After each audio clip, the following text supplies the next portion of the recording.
Hi guys, and welcome back to a brand new episode of Ringside Recap. I am your host, Ninja the Ninja, and let's get started with Monday Night Raw.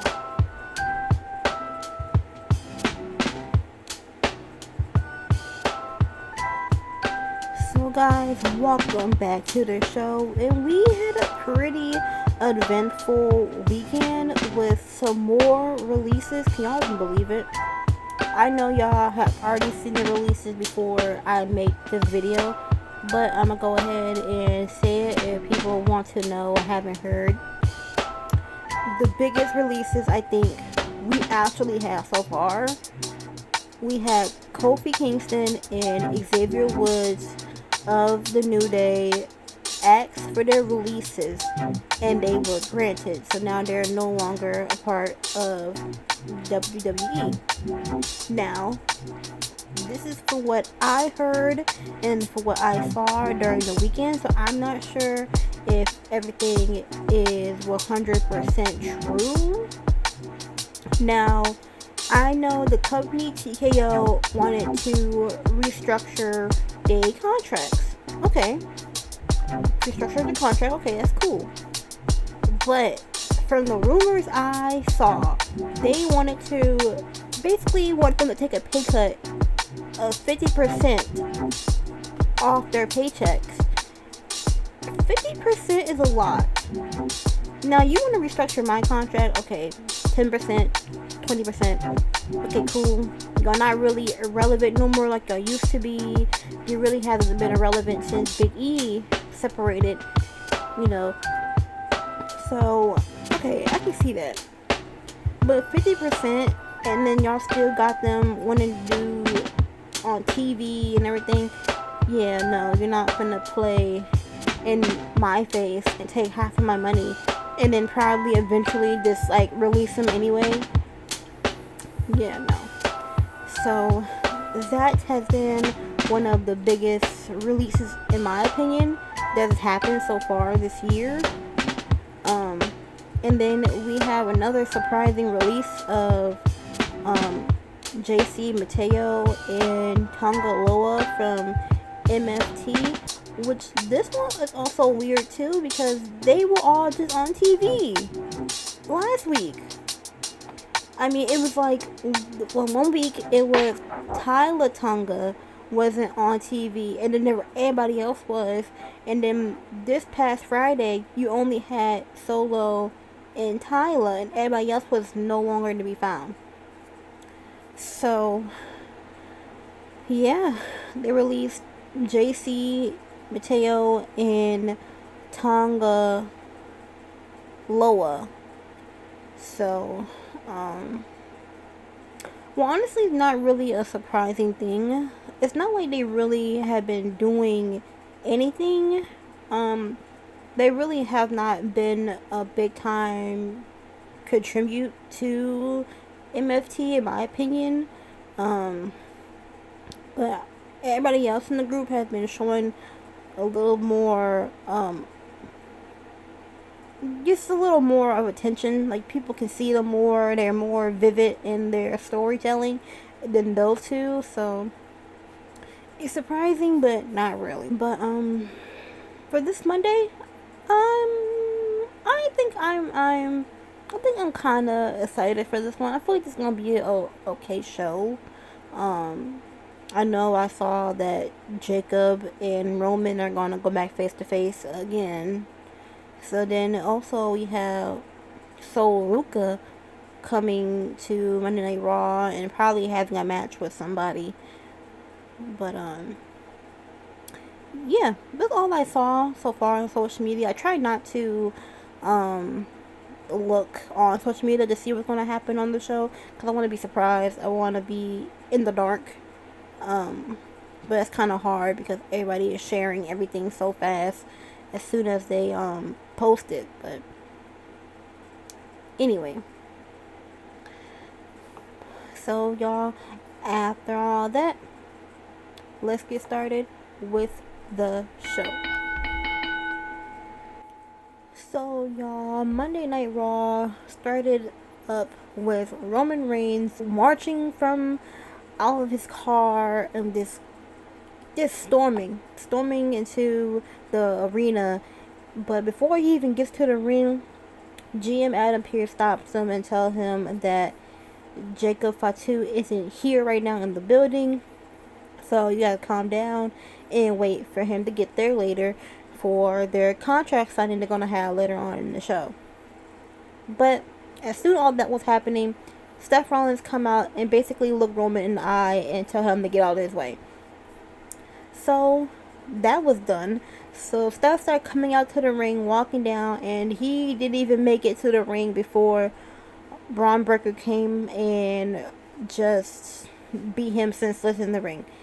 He beat him up the whole time in the ring, and that was that too. So I guess we're going to see them probably later on in the show. Someone's going to explain something.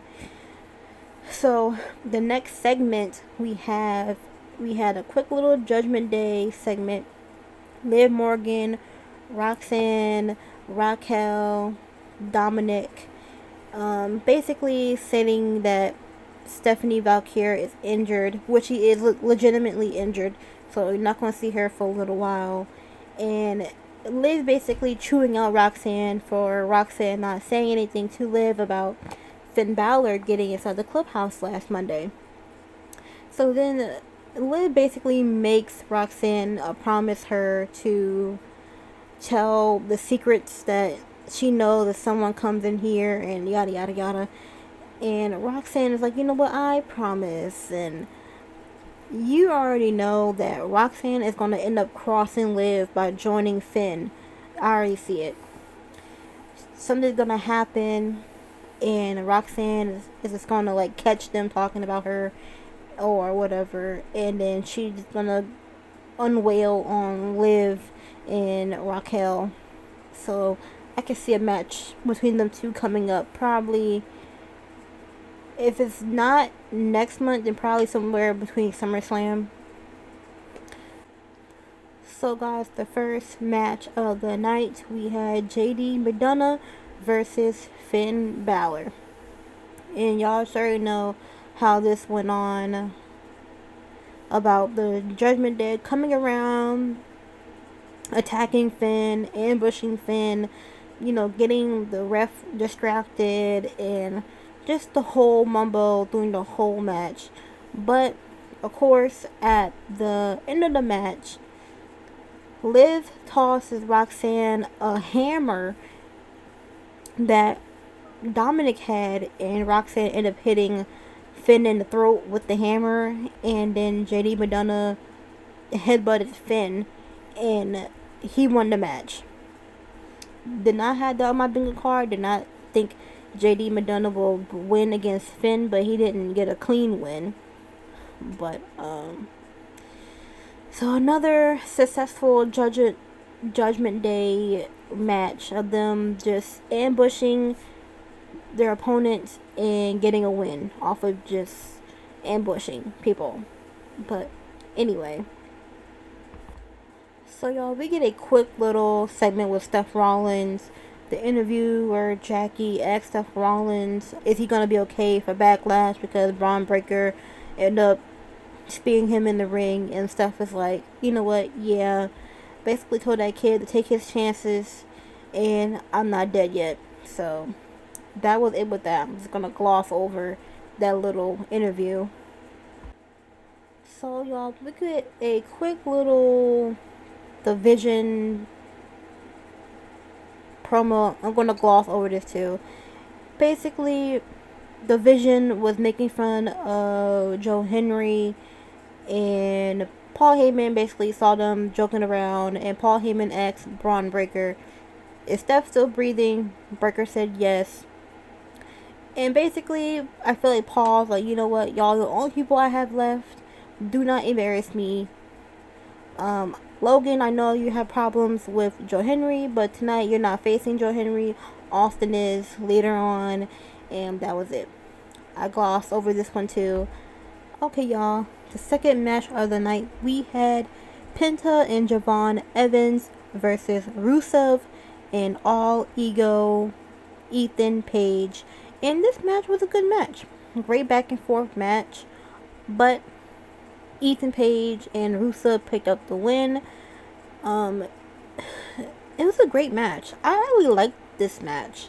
For me now, sometimes tag team matches are getting a little boring to me, but this one was a pretty good match. I really enjoyed it, and I hope we get to see a little bit more of Ethan Page as more as a singles competitor and not tagging with Rusev this whole entire time.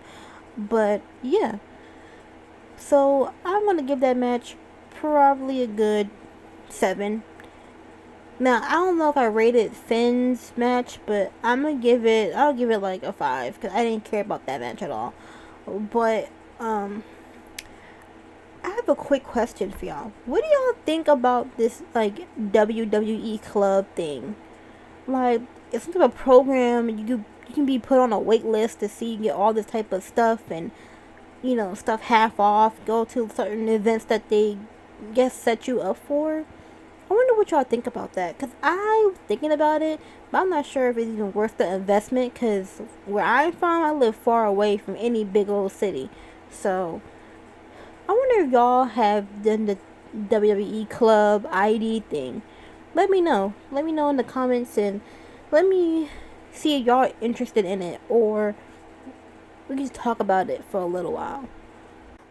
So, y'all, the next segment we had was Sol Ruka signing her contract to be an official wrestler of Monday Night Raw. And it was all going good and dandy. And then Becky Lynch comes out and says that she's the best woman wrestler in the world. Bestseller says that she's a all-time great author, best-selling author, something she was doing her Becky ramble that she's been doing for like a year. So Ruka basically was like, shut all that up. You basically nothing. You're a big-headed person. Whatever. And Becky Lynch ended up trying to sock Sol Ruka in the face, but ended up hitting Adam Pearce. He was there congratulating Sol.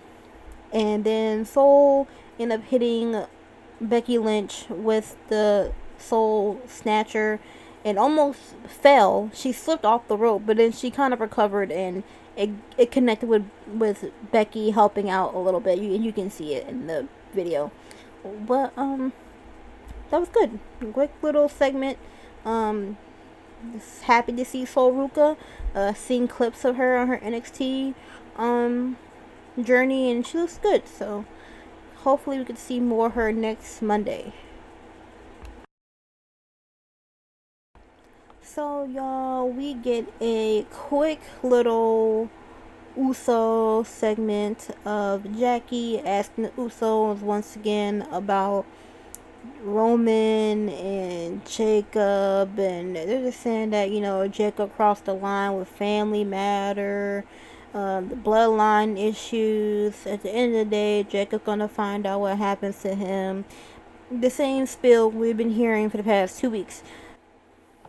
So y'all, the next match of the night, we had Joe Henry versus Austin Theory of the Vision, and he did not come alone, because when the show came back from a little ad break, Joe Henry was singing his song that he was singing last week about firing Logan Paul, and Logan Paul came out guns and blazing mad, and then eventually the match started, and it was a good match, good back and forth until the very end when Logan Paul ended up jumping Joe Henry, which caused the DQ and Henry picking up the win. So it started with them two getting in the ring, and then Austin came back and was helping Logan, and then the Street Profits came and they was evening out the numbers, because eventually they're going to have probably a shot at the tag team championships. So they came out, and then Braun Breaker came back out to help the rest of the Vision, because they was getting beaten by the Street Profits. And then Seth Rollins came back, tried to get his receipt back from Braun Breaker, but ended up Montez Ford ended up causing a distraction from jumping over the rope and over Rollins. And then Braun Breaker ended up spearing Steph again. So I really do not know how this is gonna go. I feel like we're gonna have definitely Steph and Braun, and we're gonna have the other Vision members and Montez and just the Street Profits in general. Um, I don't know, and then I can see them like coming back to help one another during the matches, probably at Backlash, which is this Saturday. Can y'all believe how this is like the fast? I think a pay per view has came around the corner. I feel like it's by so fast, but and I will be giving my review on Backlash as well this Saturday, by the way. But yeah, we had that going on, and then I'm gonna float over this. We had another Judgment Day promo about what happened earlier in the ring and how their family, and then how Raquel and Roxanne is going to go for the tag team championships, Brie Bella and Paige. And then Lyra and Bailey came, and they was like, you got to go through us first. So I guess probably next week is going to be a match between all of them. But yeah. Okay, y'all, the next match of the night was Oba's Femi's Open Challenge, and the person who stepped up ended up being Otis from Alpha Academy. At first, it was Tozawa. He acted like he was gonna come out, but then he changed his mind, and it was Otis instead. And the match was a squash match. Didn't really even last that long.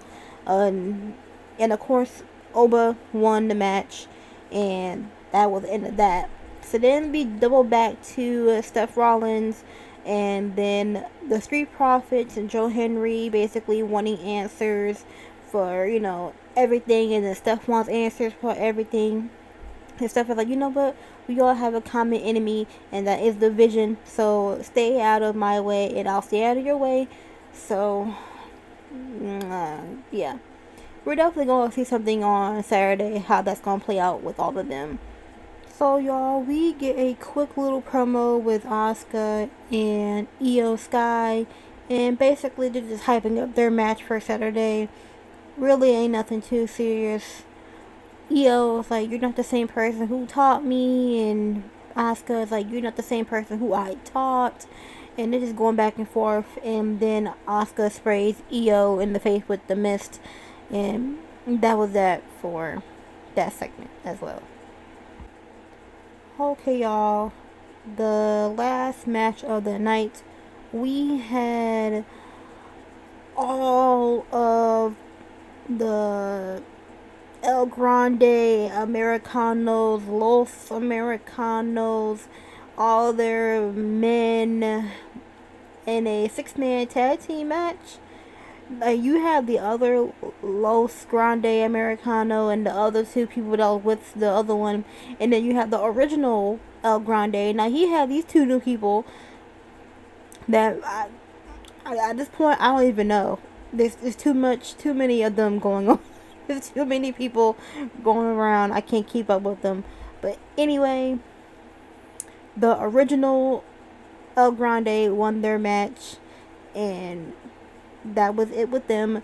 But if y'all watch AAA May 30th, I believe it said, they are going to go head for head, mask for mask over there in Mexico in AAA. So if y'all into that, go ahead and watch it on May 30th. Alright, y'all, we're in the last segment of the night of Roman Reigns and Jacob Fatu's contract signing, and this was a great promo. They did it really, really good. Roman speaking nothing but fact, and basically Roman was telling Jacob that he made this company, he put this on his back while you've been in jail, you've been wrestling for 12 years, I've been wrestling in this company for more than 12 years, making a way for all our family and the kids and the generations after us to have a foot in the door. And then Jacob goes around like, I have nothing to lose, I'm doing it for my household, my 7 kids, and And Roman's like, that's your problem. You're only worried about, yourself. That's how I took it. You're like, your kids. I'm worried about the future of our family and everything behind it. So they went on and on for that for a little while. And then eventually Jacob got tired of it and went to put a Tongan death grip on Roman, but he kept breaking out and it kept going back and forth, back and forth, back and forth. And then eventually Jacob got it locked in a little bit and then ended up choke slamming him through the table. And then he signed the contract. Roman signed his contract a little earlier before all that even happened. And that was the end of Monday Night Raw. I feel like Netflix, or Raw, they're cutting these earlier and earlier every single week. This was done before, like, even 10:15ish. It was done. They're cutting this early and earlier, but I don't blame them, because if they can get everything out the way fast and not like milk it for so long, I'm all for it. But